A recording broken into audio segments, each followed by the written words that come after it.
এই শব্দ সুরক্ষিত ছিল, যার কারণে 312 জন নবীর কলেমার ভিতরে শব্দে রসুল পাওয়া যায় না। লা ইলাহা ইল্লাল্লাহ তো পাওয়া যায়, কিন্তু রসুল শব্দ পাওয়া যায় না। কোথাও মুসা কালিমুল্লাহ, কোথাও ঈসা রুহুল্লাহ, কোথাও আদম সফিউল্লাহ, কোথাও ইব্রাহিম খলিলুল্লাহ, কোথাও ইসমাইল জবিহুল্লাহ, কোথাও নূহ নজিহুল্লাহ। এরকম শব্দ পাওয়া যায়, রসুল পাওয়া যায় না। যেদিন বন্ধু আসছেন তো শব্দটাকে শোকেস থেকে বাহির করা কলেমার ভিতরে ফিট করে দিয়েছেন আর বলছেন লা ইলাহা ইল্লাল্লাহ মুহাম্মাদুর রাসূলুল্লাহ। কোরআন আমাকে বুঝাইছে এই রসুল বলতে শুধু মুহাম্মাদুর রাসূলুল্লাহই বুঝাইতেছেন, আর কাউকে না, আর কোন রসুল না। যদিও রসুল 313 জন। জানি না আমি আপনাদেরকে বুঝাইতে পারতেছি কিনা, কেন এক তো আমার সুর নাই, দ্বিতীয় কথা বলার ঢং নাই। বুঝতেছেন কিনা জানি না। শব্দে রসুল শুধু আমাদের রসুলকে আল্লাহ দিয়েছেন, আর কাউকে দেন নাই। আপনারা তো আজকে সেমিনার করতেছেন দুনিয়াতে, আল্লাহ কিন্তু নিজের বন্ধুর জন্য আরশের নিচে সেমিনার করছেন। হ্যাঁ, আপনারা করতেছেন সিরাতুর রাসূল, আল্লাহ আরশের নিচে করছেন শানে রিসালাত, শানে রসুল। আমাদের নবীজির শানের জন্য আল্লাহ সম্মেলন করছেন। আল্লাহ দুটা সম্মেলন করছেন, দুইটা। কয়টা? দুটা সম্মেলন করছেন আল্লাহ। একটার ভিতরে আপনারা আমরা সবাই ছিলাম, ওইখানে স্বীকারোক্তি ছিল। আল্লাহ প্রশ্ন করছেন আলাস্তু বিরাব্বিকুম, আমি কি রব নই? আমরা বলছি বালা, সম্মেলন শেষ। আরেকটা সম্মেলন আল্লাহ করছেন যেটার ভিতরে আপনি আমি ছিলাম না, শুধু নবী আর রসুলরা ছিল, বক্তা আল্লাহ ছিলেন। আলোচ্য বিষয় আমাদের নবীজির শান ছিল, শান। আমি কোরআন থেকে দিতেছি। আল্লাহ নবী রসুলদেরকে একত্রিত বলে আল্লাহ নিজেই বলছেন লাম্মা আতাইতুকুমুল কিতাব ওয়াল হিকমা, যখন আমি তোমাদেরকে নবুয়ত এবং রিসালাত দিব, সুম্মা ইয়াতিকুম রাসূল, তারপরে আমার রসুল আসবে, তোমরা এর উপরে ঈমান আনবে তো, আর একে সাহায্য করবে তো? তো সমস্ত নবী রসুলরা বলছেন অবশ্যই ঈমান আনবো এবং সাহায্য করব। সম্মেলন শেষ। ওই রসুল বলতে যেই শব্দ বুঝায়, মুহাম্মদুর রাসূলুল্লাহ ওই রসুল, যার শানের জন্য আল্লাহ সম্মেলন করছেন, যার প্রচার সৃষ্টির 1000 বছর আগের থেকে শুরু করছেন। আজ পর্যন্ত প্রচার চলতেছে, চলতে থাকবে। জান্নাতে যাওয়ার পরও যার প্রচার প্রসার শেষ হবে না, সারা জীবন যার প্রচার প্রসার চলবে। নাইলে কিতাবে এই কথা কোনোদিন আসতো না। আদম আলাইহিস সালাম জিজ্ঞাসা করছে, আল্লাহ আমার সন্তানের আমাকে কি দিবেন? একটা বৈশিষ্ট্য দেন, সন্তান তো আমার। আল্লাহ বলছে, আদম জান্নাতে যাওয়ার পরে তোমাকে আর কেউ আদম ডাকবে না। তো বলছে কি ডাকবে? তোমাকে সবাই আবু মুহাম্মদ বলে ডাকবে। তো উনি খুশিতে আত্মহারা হয়ে গেছেন যে তাইলে এতটুকুই আমার জন্য যথেষ্ট। কেননা জান্নাতে কেউ আমরা আদম আলাইহিস সালামকে আদম আলাইহিস সালাম বাবা বলে ডাকবো না, আমরা ডাকবো আবু মুহাম্মদ। কি? মুহাম্মদ সাল্লাল্লাহু আলাইহি ওয়াসাল্লামের বাবা, আবু মুহাম্মদ বলে ডাকা হবে। তো যেটা বুঝাইতেছিলাম, এই ছোট্ট জীবনটা গ্রহণযোগ্যতা পর্যন্ত পৌঁছাইতে হইলে আল্লাহকে মানা ব্যতীত বিকল্প নাই। কিন্তু প্রশ্ন তুলে দিলাম, তো আল্লাহ সহজ করছেন যে আমার বন্ধু গোলাম হওয়া ছাড়া গ্রহণযোগ্যতার বিকল্প কোনো রাস্তা নাই। বিদায় আমি আসল জায়গায় চলে আসছি। যদি যুবক চায়, নারী চায়, আমাদের সমাজের প্রত্যেক ব্যক্তি চায় যে এই কথা স্বীকারোক্তি দেয় যে আমাকে আখেরাতে যাইতে হবে, যে আখেরাতের বিশ্বাসী, যে আল্লাহর সাক্ষাতের বিশ্বাসী, আল্লাহর কাছে পৌঁছায় বিশ্বাসী, যে দোজখ জান্নাতে বিশ্বাসী, তার এই ছোট্ট জীবনটা গ্রহণযোগ্যতা পর্যন্ত পৌঁছাইতে হবে। আর পৌঁছানোর জন্য একমাত্র মাধ্যম হলো মুহাম্মাদুর, আর একটু জোরে বলেন না, মুহাম্মাদুর হ্যাঁ, মোহাম্মদুর রাসূলুল্লাহ বললে লস হবে না।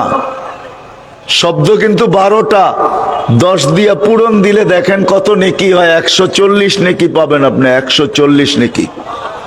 হ্যাঁ, এই উম্মত তো 1 নেকি দিয়ে জান্নাতে যাবে, 1 নেকি। 12টা 120 নেকি হয় মনে হয়, ঠিক না? 10 দিয়ে পূরণ দিলে 120 নেকি। মোহাম্মদুর রাসূলুল্লাহ কোরআনের শব্দ। আল্লাহ বন্ধুর সাথে কতটুকু সম্পর্ক ছিল যে নিজের কলেমও 12 অক্ষরে, 12 হরফের, বন্ধুরটাও 12 হরফের। মোহাম্মদুর রাসূলুল্লাহ কিন্তু 12 হরফ, লা ইলাহা ইল্লাল্লাহ কিন্তু 12 হরফ। নিজেরটাও বেনুকাত, কোনো নুক্তা নাই। কান্না নোক্তা আলা হরফ, নোক্তা ছাড়া নিজের কথা বুঝাইতে পারে না, ভাবভঙ্গি বুঝাইতে পারে না। আল্লাহ নিজের কলেমাটাও বানাইছেন বেনুকাত, কোনো নুক্তা নাই। লা ইলাহা ইল্লাল্লাহ, কোনো নুক্তা নাই। বন্ধুত্বও বানাইছেন বেনুকাত, মুহাম্মাদুর রাসূলুল্লাহ, কোনো নুক্তা নাই। কেমন সম্পর্ক! বিদা আল্লাহ বুঝাইতে চাইতেছেন ওয়াতিউর রাসূল। আমার রসুলের জীবন ছাড়া, আদর্শ ছাড়া, ও যুবক তুমি তোমার যৌবনটাকে, ও নারী তুমি তোমার নারীত্বকে, ও পুরুষ তুমি তোমার পুরুষত্বকে, ও ধনী তোমার ধনাঢ্য জীবনটাকে, বাজারওয়ালা হোক আর হাটওয়ালা হোক, খ্যাতওয়ালা হোক আর খামারওয়ালা হোক, অফিসওয়ালা হোক আর আদালতওয়ালা হোক, হায় মেইলওয়ালা হোক আর ফ্যাক্টরিওয়ালা হোক, রোডওয়ালা হোক আর কাঠওয়ালা হোক, ঘরওয়ালা হোক আর বাড়িওয়ালা হোক, দুনিয়ার কোন ব্যক্তি যে এই জমিনে পা দিল, জীবনটা যদি গ্রহণযোগ্যতা পর্যন্ত পৌঁছাইতে চায় আল্লাহর কাছে, দুনিয়ার কারো কাছে না। দুনিয়ার কাছে তো গ্রহণযোগ্যতা পাওয়ার জন্য হাজারো রাস্তা রয়ে গেছে, হাজারো পদ্ধতি রয়ে গেছে, হাজারো নিয়ম রয়ে গেছে। গিনিস বুকে নাম লেখাইতে গেলে হাজারো পদ্ধতিতে গিনিস বুকে নাম লেখানো যায়। কিন্তু আমার প্রশ্ন গিনিস বুক নিয়ে আনা, আমার প্রশ্ন দুনিয়া নিয়ে আনা। আমার প্রশ্ন হলো যুবক, যে আল্লাহ তোমাকে যৌবন দিল ওই আল্লাহ নিয়া, যে আল্লাহ তোমাকে আমাকে অস্তিত্ব দিল ওইটা নিয়া, ওই আল্লাহ নিয়া, যে আল্লাহর কাছে আমরা ফিরা যেতে বাধ্য। সুযোগ নাই ভাগার, তাইলে আল্লাহ এই চ্যালেঞ্জ কোনোদিন আমাদের দিকে ছুড়া দিতেন না, মারা দিতেন না। আইনাল মাফার, এটা কিন্তু চ্যালেঞ্জ। তুমি ভাগবে তো ভাগবে কোথায়? ইল্লা বি সুলতান, যেখানে ভাগবে ওইখানে আমার রাজত্ব। আনা মাআকুম আইনামা কুনতুম, যেখানে যাবে ওইখানে আমাকে সঙ্গে নিয়ে যেতে হবে। আমি যদি বলি মালিক তুমি সঙ্গে থাকবে, দূরত্ব কতটুকু থাকবে তোমার আর আমার মাঝে?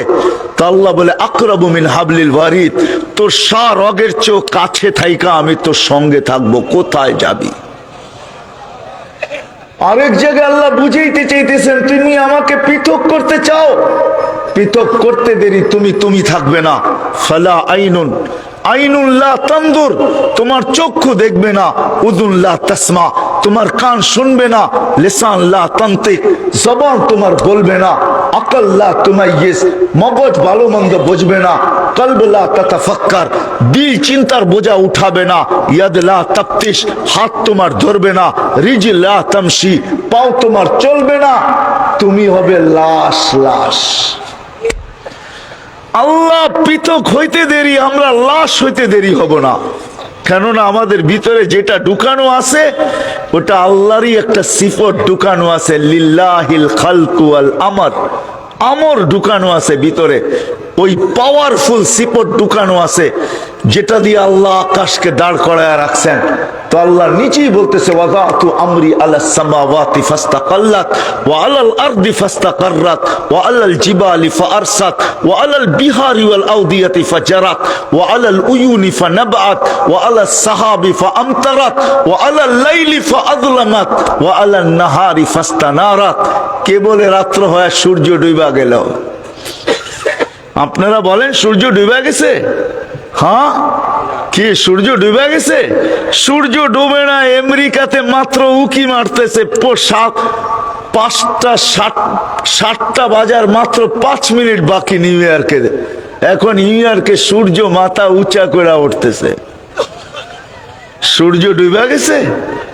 সৌদি আরবে এখন 4টা বাজে, সূর্য খা খা করতেছে ওইখানে। ডুবলো তো ডুবলো কোথায়? রাত্র আসলো তো আসলো কি করে? আল্লাহ বলে রাতের উপরে আমার হুকুমের চাদর চড়াইয়া দিছি, তো সে অন্ধকারে ছায়া যাইতে বাধ্য। ওই হুকুম আপনার আমার ভিতরে ঢুকানো, বিদায় পৃথক করা যাবে না। গ্রহণযোগ্যতা পর্যন্ত পৌঁছাইতে হইলে আল্লাহ কোরআনে বলতেছেন আতিউর রাসূল, আমার রসুলের গোলাম হও, আমার রসুলের কেরিয়ারকে কেরিয়ার বানাও, লাইফ স্টাইলকে লাইফ স্টাইল বানাও, আমার রসুলের জীবনকে জীবন বানাও, আমার রসুলের আদর্শকে আদর্শ বানাও। তাইলেই আমি তোমাকে, তোমার জীবনটা আমার কাছে গ্রহণযোগ্যতা পাবো। যদি আল্লাহকে বলি আল্লাহ এটা তো একটা যুক্তিসঙ্গত, আমি আপনাদেরকে বুঝাইলাম একটা ভালোভাবে বিলকুল ক্লিয়ারলি আপনি আমাদেরকে বুঝান, তা আল্লাহ কোরআনে আরেক আয়াতে ক্লিয়ারলি বুঝাইতেছেন মান আতা আর রাসূল ফাকাদ আতা আল্লাহ, যে আমার বন্ধুর গোলাম হইল সে আমার গোলাম, যে আমার বন্ধুকে পাইলো সে আমাকে পাইলো, যে আমার বন্ধুকে পাইলো সে আমাকে পাইলো, যে আমার বন্ধুর অনুসরণ করলো সেজন্য আমার অনুসরণ করলো। সুস্পষ্ট ভাবে আল্লাহ বুঝাইতেছেন মান আতা আর রাসূল ফাকাদ আতা আল্লাহ।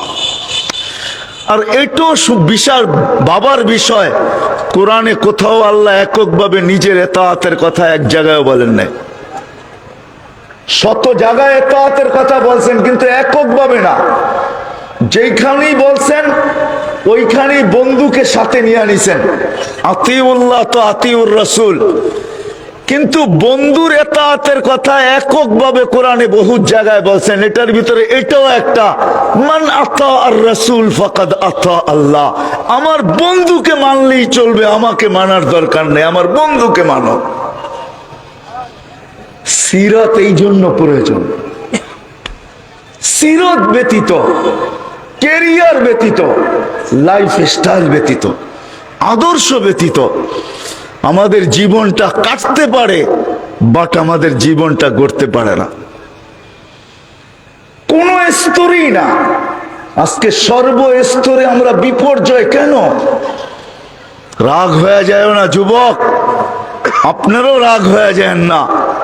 হায় হায়, আজকে বাংলাদেশের, আমি তো বলবো ওই হাদিসের আলোকে, কোন ঘরের সন্তান এরকম নাই যে মা বাবার সামনে চোখ বড় না করে। সত্য তো? কোন বাপ হাত উঠে বলতে পারবেন যে আমার সন্তান আমার সামনে চোখ বড় করে না? কি বুঝাইতে মনে হয় পারি নাই? হ্যাঁ, বলতে পারবো কেউ আমরা যে সন্তান চোখ বড় করে না? অথচ দুনিয়ার সবচেয়ে বড় গুনাহ, এর চেয়ে বড় কোনো গুনাহ নাই মা বাবার সামনে চোখ বড় করা। মা বাবার সাথে চোখ বড় করা, মা বাবাকে ইজ্জত না দেওয়া।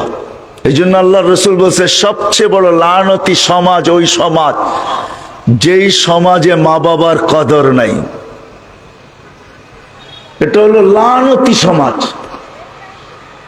সর্বক্ষেত্রে যদি এই জীবনটাকে গ্রহণযোগ্যতা পর্যন্ত পৌঁছাইতে চাই, তাহলে একমাত্র আদর্শ আল্লাহর রসুলের সিরত ছাড়া, আদর্শ ছাড়া, লাইফ স্টাইল ছাড়া, কেরিয়ার ছাড়া, হায় হায় আল্লাহর রসুলের জীবনী ছাড়া কোনোভাবেই ছোট্ট জীবনটাকে গ্রহণযোগ্যতা পর্যন্ত পৌঁছানো যাবে না।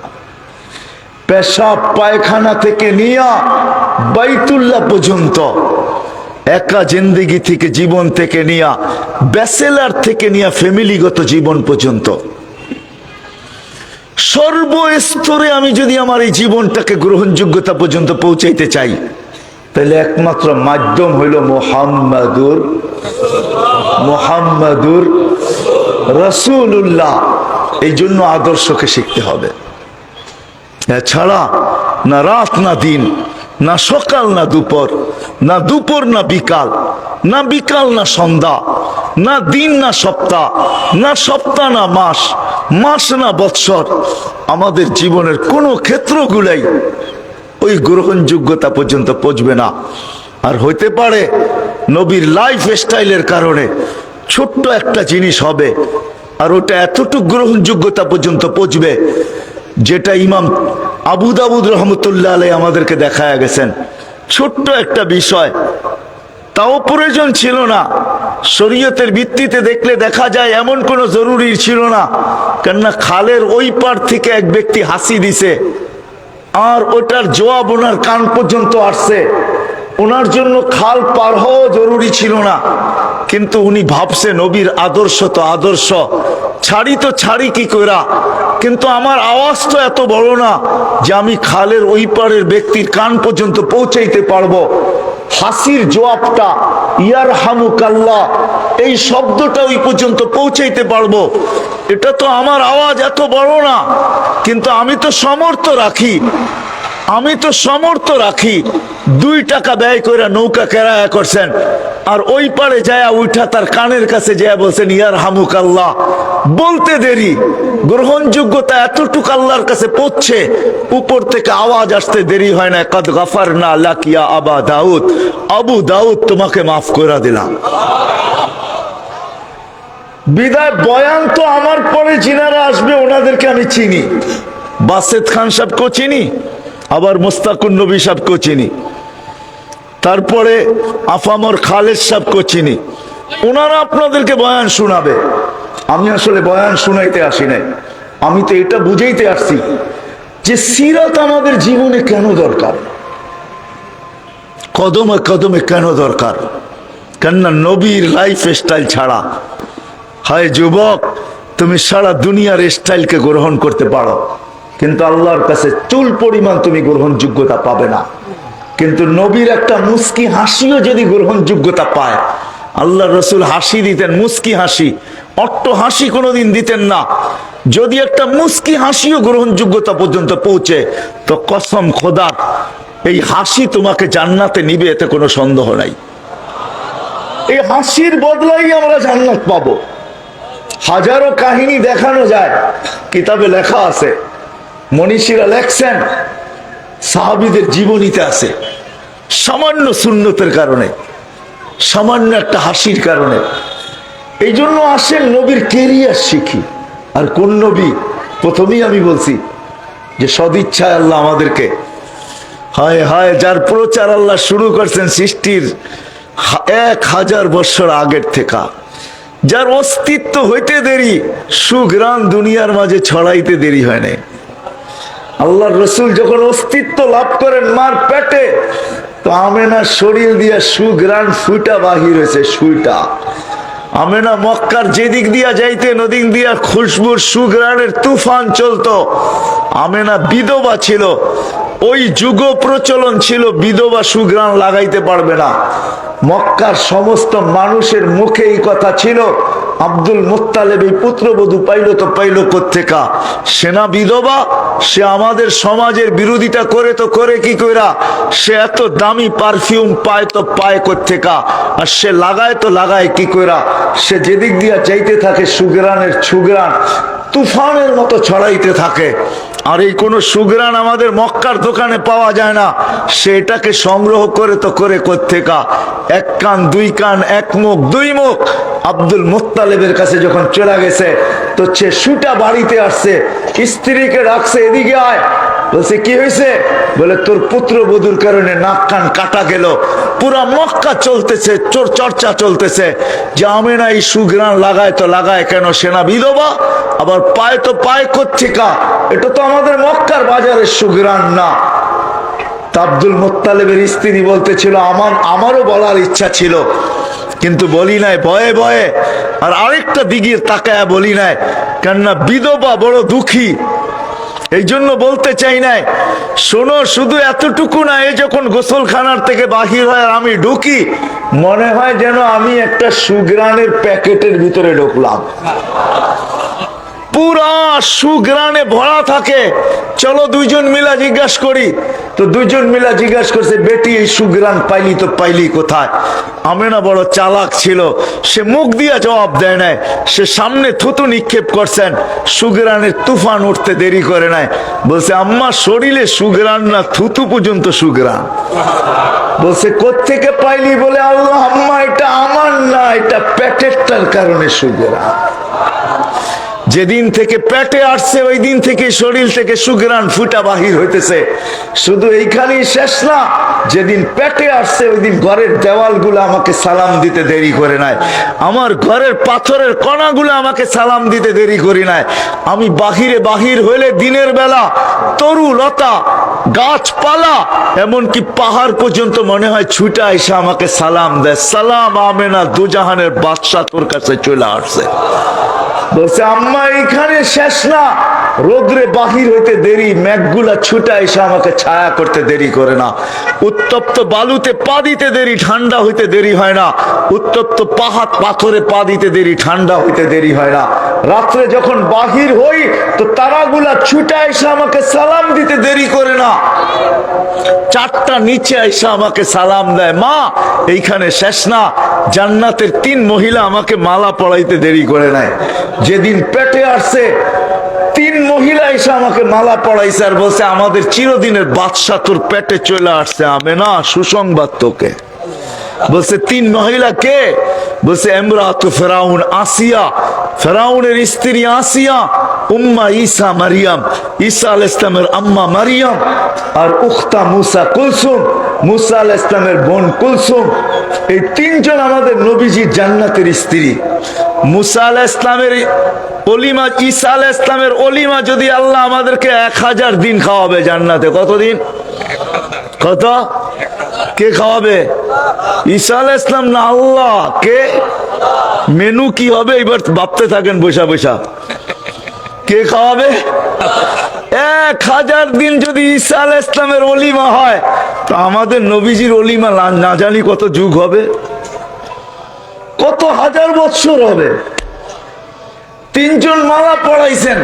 বলে আম্মা এইখানেই শেষ না, মক্কার কুয়ার পাড়ে যখন যাই তো আগে রশি দিয়া পানি তুলতাম, এখন কুয়ার পাড়ে যাইতে দেরি, পানিগুলো উপরে উঠে আসতে দেরি করে না। প্রথম সালাম দেয়, তারপরে বলে আমেনা কেন চলে আসছি দোজাহানের বাদশাকে নিয়া। হায় হায় হায় হায়, কেন চলে আসছি দোজাহানের বাদশাকে নিয়া? হুকুম দিলে তো বাড়িতে যেয়ে বইরা দিয়ে আসতাম। বলে মা আমি কুয়ার পাড়ে যাইতে দেরি, মক্কার মেয়েগুলা ছুটে আসতে দেরি করে না। আয়সা বলে আমেনা বোন হাতে পায়ে ধরি, তুই চলে যাস না, তুই গেলে পানি নিচে নেমা যাবে, আমাদেরকে রশি দিয়া উঠাইতে হবে। আমরা বর্তনগুলা ভরা নেই, তোরটা ভরেও দিব, বাড়িতে নিয়ে যাওয়া দিব। বলছে মা এইখানে শেষ না, এই পর্যন্ত 12 জন রসুল আমাকে সালাম দিয়া গেছেন। মা এইখানে শেষ না, ডেলি হাজারো জিনিস আমার সাথে ঘটতে থাকে। এই গ্রান আমার না মা, এই গ্রান আমার পেটেরটার। সিলেটের মানুষ, বিশেষ করে আমি যুবকদেরকে বলবো, ও যুবক, আজকে কেন নবীর ক্যারিয়ার থেকে তুমি দূরে? নবীর আদর্শের থেকে কেন তুমি দূরে? নবীর লাইফ স্টাইল থেকে তুমি কেন দূরে? তুমি ভাবতেছো তুমি হ্যাপি হবে, তুমি সুখী হবে, তুমি মডেল হবে, হায় হায় তুমি অ্যাঙ্কার হবে, তুমি দুনিয়াতে মডেল হবে। হতে পারো দুনিয়াতে মডেল, কিন্তু ইনদাল্লাহ তুমি মডেল হবে না। দুনিয়ার মডেল কয়েক দিনের জন্য। শোনো শোনো শোনো, সাহাবায়ে কেরাম আল্লাহর রসুলের আদর্শে আদর্শবান হয়েছিল, যাদেরকে আল্লাহর রসুল মডেল বলছেন। বিআইয়িহিম ইক্তাদাইতুম ইহতাদাইতুম। আল্লাহ দুনিয়াতে একটা মেডেল দেন নাই, কোরআনের ভিতরে আছে 1500 মেডেল দিছেন। সাহাবাদের শানে কোরআনে 1500 আয়াত আছে। আল্লাহ সাহাবাদেরকে দুনিয়া থাকা অবস্থায় 1500 মেডেল দিছেন, 1500 মেডেল। তুমি কোন মডেল হইতে চাও? ওই মডেল যেই মডেল জাহান্নামের ইন্ধন হবে? পায়ে হাত রাখা বলি, হও ওই মডেল যেই মডেল সাহাবায়ে কেরাম হয়েছিলেন নবীর আদর্শের মাধ্যমে। হায় হায়, আমি বুঝানোর জন্য বলতেছি, যেই নবীর পেশাব বুলে পান করলে জাহান্নাম হারাম হয়ে যায়। ও যুবক একটু ভাবো না, উম্মে আয়মান আল্লাহর রসুলের পেশাব পান করছিলেন বুলে। রাতে পানির পিপাসা লাগছেন, তালাশ করতে করতে দেখছে একটা পেয়ালার ভিতরে পানি রাখা আছে। নাক যখন কাছে নিচে তো সুঘ্রাণ আসতেছিল, উম্মে আইমানের মন মানতে ছিল না যে দেখা তো যায় তরল, আরো সুঘ্রাণ লাগছে, পিপাসা, এটাকে অন্যের মুখে দেই তো দেই কি কইরা, নিচেই পান কইরা ফেলছে। বুখারীতে আছে, আল্লাহ রসুল সকালে উঠা বলছে, উম্মে আইমান ওই পেলার ভিতরে পানি জাতীয় কিছু জিনিস আছে, বাহিরে ফালায় আসো। বলছে, ইয়া রাসূলুল্লাহ, পিপাসিত ছিলাম রাত্রে, আর যা সুঘ্রাণ আসতেছিল আমি তো মনে করছি এটা শরবত হবে, বিদায় পান তো করে ফেলছি। তো আল্লাহর রসুল বলে, ওটা তো পানি ছিল না উম্মে আইমান, যখন পান করে ফেলছি, শোন, মৃত্যু পর্যন্ত তোর কাছে কোনোদিন ক্ষুধা আসবে না। উম্মে আইমান কসম খায়া বলতেছেন, মৃত্যু পর্যন্ত আমার ক্ষুধা আর কোনোদিন লাগে নাই। শুধু ক্ষুধা না, হায় হায়, এই শরীর জাহান্নামের উপরে হারাম। যার পেশাব পান করলে শরীর জাহান্নামের উপরে হারাম হয়, তার আদর্শবান হইলে, ওই মডেল হইলে কি হবে বলো? তোমার বিবেককে তুমি প্রশ্ন করো, তোমার শিক্ষাকে করো, তোমার দীক্ষাকে করো, তোমার মেধাকে করো, তোমার বিবেককে করো, তোমার বুদ্ধিকে করো, তোমার চিন্তাকে করো, প্রশ্ন করো। যেই নবীর পচা রক্ত পান করার পরে সাহাবী রসুল পচা রক্ত শিঙা দেওয়ার পরে বাহির করে দিছেন, ফালায়া দিতে বলছেন, যাও নিক্ষেপ করে আসো। সাহাবী রসুল বাহিরে যায় চাইটা খায়া ফেলছে। আল্লাহ রসুল জিজ্ঞাসা করছে, কি করছো? বলছে, ইয়া রাসূলুল্লাহ, সুঘ্রাণ এতটুকু ছিল, মন চাইতে ছিল না এটাকে নিক্ষেপ করি, আর জিহ্বাও মানতে ছিল না। ও আমার অগোচরে কখন যে চাইটা খায়া ফেলছে তাও জানি না, চাইটা খায়া ফেলছি। তো আল্লাহ রসুল বলছে, জাহান্নাম তোর উপরে হারাম। যার পচা রক্ত পান করলে জাহান্নাম হারাম হয়, তার লাইফ স্টাইল জিন্দেগিতে আনলে কি হবে বলো? তুমি তোমার বিবেককে প্রশ্ন করো। যার ইঙ্গিত পাইলে ভাগ্য খোলে, ইশারা পাইলে ভাগ্য খোলে। হাদিসে দব গুইসাফের হাদিস, আল্লাহ রসুল ইশারা করছে, আইয়ুহা দাব, জীবিত হইয়া চিৎকার দিতে দেরি করেন না, লাব্বাইক ওয়া সাদাইক ইয়া সাইনা ওয়া ইয়াউমিল কিয়ামা। ও দুজাহানের বাদশা, আমার ভাগ্য খুলতে দেরি হয় না। যেই নবীর ইশারা পাইলে ভাগ্য খোলে, ও যুবক তোর পায়ে হাত রাইখা বলি, তার লাইফ স্টাইল পাইলে কি খুলবে বল? যেই নবীকে দেখলে ভাগ্য খোলে। গাছ দূরে দাঁড়ানো, আল্লাহ রসুল দূরে ঘুমান্ত, গাছ দূরের থেকে বলতেছে, মালিক তোর বন্ধু ঘুমাইতেছে, দূরের থেকে দেখা মন ভরে না, কি করব? একটু অনুমতি দে না, কাছে যায় দেখি। দূরের থেকে দেখা ভাগ্য মনে হয় খুলবে না, একটু অনুমতি দে না, কাছে যায় দেখি। তো গাছকে আল্লাহ অনুমতি দিয়েছেন। গাছ মানুষের মতো হাঁটতে হাঁটতে হাঁটতে হাঁটতে হাঁটতে আল্লাহ রসুলের সামনে চলে আসছেন, মানুষের মতো দাঁড়ায় দেখছেন। জাবের রাদিয়াল্লাহু তাআলা আনহু বলে, তারপরে নিজের জায়গায় চলে গেছেন। হাদিস লম্বা, আমি শর্ট করতেছি। আল্লাহ রসুলকে জিজ্ঞাসা করছে, ইয়া রাসূলুল্লাহ, দেখলাম কি? বলে, কি দেখলে? বলে, গাছ মানুষের মতো হাঁটতে হাঁটতে আসলো, আপনার মাথার কাছে দাঁড়াইলো, আবার চলে গেল। বলে, দূর থেকে ও আমাকে দেখতে ছিল, মন ভরতে ছিল না, তো দোয়া করছে, মালিক একটু কাছের কাছে যায় দেখতে দে না। যে রসুলকে কাছের থেকে দেখলে ভাগ্য খোলে, তার জিন্দেগিতে কি খুলবে বলো? তোমাদের পায়ে হাত রেখা বলি, আমার কান্না নবীর লাইফ স্টাইলের জন্য, সিরতের জন্য। পায়ে হাত রাখতেছি সিরতের জন্য। নবীর কেরিয়ার নাই, ওই নবী যাকে দেখলে ভাগ্য খোলে, যার ছোঁয়া পাইলে ভাগ্য খোলে। অথচ আবু তালেব, কসম খোদার যুবক, একটু ভাবো, যাকে আল্লাহর রসুল নিজের হাতে কবরে রাখতেছেন, খেজুর গাছকে ছোঁয়া দিয়েছেন, ভাগ্য খুলে গেছে। জান্নাতে নেওয়ার প্রতিশ্রুতি দিতেছেন, যখন মেম্বারে উঠতেছেন, খেজুর গাছের কান্না সইতে পারে না আল্লাহর রসুল। আয়েশা হাত বুলাইছেন বাচ্চার মতো, আর বলছে, তোকে ছোঁয়া দিতে থাকবো, আমার পায়ের নিচে রেখা দাও। ওটার উপরে পাও দিয়ে আল্লাহ রসুল মেম্বারে উঠতেন, আর বলছে, তোকে জান্নাতে নিয়ে যাবো, তুই দুনিয়াতে আমাকে খেজুর খাওয়াইতে পারিস না, জান্নাতে খেজুর দিবি, আমি মজা করে খাবো। যেই রসুলের পিঠের ছোঁয়া পাইলে খেজুর গাছের ভাগ্য খোলে। ও যুবক, তোমার বিবেকের কাছে আমার প্রশ্ন, ওই নবীর কেরিয়ার যদি তোমার কেরিয়ার হয়, আদর্শ যদি তোমার আদর্শ হয়, লাইফ স্টাইল যদি তোমার লাইফ স্টাইল হয়, আমার প্রত্যেকের কাছে প্রশ্ন, তাইলে ওর ভাগ্য খুলবে তো খুলবে কিরকম? কিরকম ভাগ্য খুলবে? শুধু ভাগ্য? হয় হয়, শোনো শোনো শোনো, সময় আমার কাছে নাই। সমগ্র সৃষ্টির সালাম তো একদিকে, ও যুবক তোকে আল্লাহ সালাম দিবে। আল্লাহ নাইলে এই হাদিস কোনোদিন আসতো না। লাউলা শাবাবা খুশা লাজালতুস সামা হাদিদা ওয়াল আরদা সাফসাফা ওয়াত তুরাবা রামাদা ওমা আনসালতু মিনাস সামাই কাতরা ওমা আমবাততু মিনাল আরদি হাব্বা বাল আনসালতু আলাইহিমুল আযাবা সাব্বা। আমি হাদিসে কুদসির একটা অংশ দিলাম। আল্লাহ কিছু যুবককে দেখা বলে, ও যুবক, তুই আমার নবীর আদর্শে আদর্শবান। ও যখন রাস্তা দিয়ে হাঁটে, হাটে বাজারে হাঁটে, রোডে ঘাটে হাঁটে, অফিসে আদালতে চলে, ক্ষেত খামারে চলে, মিল ফ্যাক্টরিতে যায়, ওকে দেখে আর আল্লাহ বলে লাউলা শাবাবা খুশা, তুই যদি না থাকতি তো আকাশ লোহার জমিন তামার, বৃষ্টির একটা ফোঁটা না, শস্যের একটা দানা না, আমি আযাবের পর আযাব দিয়ে ধ্বংস করে দিতাম। কিন্তু পারি না তো যুবক, তোর জন্য পারি না, তোরে দেখলে আর কিচ্ছু পারি না, তোরে দেখলে আমি লজ্জা পাওয়া যাই। বলো কত বড় ক্রেডিট, কত বড় দাম। ওই নবী যার ইশারা পাইলে কতগুলা সুনামু। আল্লাহ রসুল বাহিরে বাহির হয়েছেন, পর্দা করার কোনো জায়গা ছিল না, কিচ্ছু ছিল না। প্রয়োজন মিটানোর জন্য, বাথরুমের জন্য বলছে যাবে, দূরে দূরে ছোট ছোট ঝাড়ি দেখা যায়, ওদেরকে বলো না আমার জন্য পর্দা করতে। জাবের রাদিয়াল্লাহু তাআলা আনহু বলছে আল্লাহ রাসূলের জন্য পর্দা করো। প্রত্যেকটা ছুটা এসে দেরি করে না, কে কার আগে আসবে আয়েশা পর্দা করছেন। আল্লাহ রাসূল প্রয়োজন মিটাইছেন, তারপরে বাহির হয়ে বলছেন জাবের বলো এদেরকে এদের জায়গায় চলে যেতে। মানুষের মতো ছুটা যেতে দেরি করেন নাই।